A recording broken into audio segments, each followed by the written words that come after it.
La Bible quotidien. Une série de réflexions quotidiennes centrées sur la parole de Dieu. Que ce livre de la loi ne s'éloigne point de ta bouche. Médite-le jour et nuit, pour agir fidèlement selon tout ce qui y est écrit. Car c'est alors que tu auras du succès dans tes entreprises. C'est alors que tu réussiras. Josué chapitre 1, verset 8.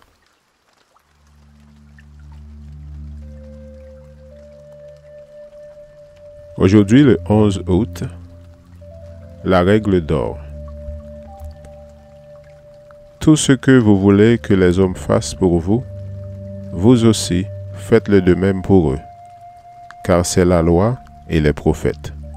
Matthieu 7, verset 12. Je souhaite pour toi 10 fois ce que tu souhaites pour moi, est un proverbe populaire au Proche-Orient. Si tu me souhaites du mal, que ce mal se retourne contre toi multiplié par 10. Si tu me souhaites du bien, puisses-tu prospérer 10 fois plus que moi. Jésus a donné une responsabilité à chacun de nous en recommandant de ne pas exiger des autres plus que nous ne sommes disposés à en faire pour eux. Qu'elles se soient inspirées des paroles de Christ ou non, d'autres religions professent le même principe. Le bouddhisme ne traite pas les autres d'une manière qui pour toi-même serait blessante. L'hindouisme, voici le devoir suprême. Ne pas infliger aux autres un traitement qui, s'il t'était infligé, te ferait souffrir. L'islam, nul n'est un véritable croyant s'il ne souhaite pas pour les autres ce qu'il souhaite pour lui-même. Le judaïsme, ce que tu as en horreur, ne le fais pas subir à ton prochain. C'est là toute la loi. Le reste n'est que parole. Le zoroastrisme, ne fais pas aux autres ce qui te porte préjudice à toi-même. Le bahaïsme, ne charge personne d'un fardeau que tu ne voudrais pas porter toi-même, et ne souhaite pour personne ce que tu ne souhaites pas pour toi.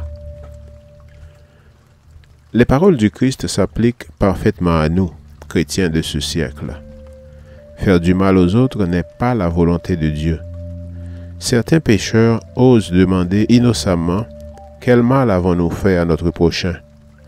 À cette question, le Seigneur répond catégoriquement « Tu as participé à un faux témoignage. Tu as pris plaisir à voir souffrir les autres. Tu n'as pas corrigé les mensonges répandus sur ton prochain. Tu as convoité sa maison, sa femme ou sa propriété. » L'application de la règle d'or est universelle, mais nous devons nous assurer de son application, surtout aujourd'hui, en demandant au Seigneur de nous aider à ne participer à rien qui puisse causer du tort à notre prochain. Puisse notre vie être un exemple pour les autres et notre conduite viser à leur faire du bien. Amen.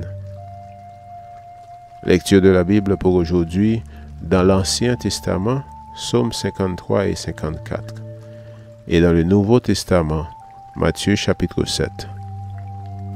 Merci d'avoir écouté. Je vous souhaite de passer une excellente journée avec Jésus. À la prochaine!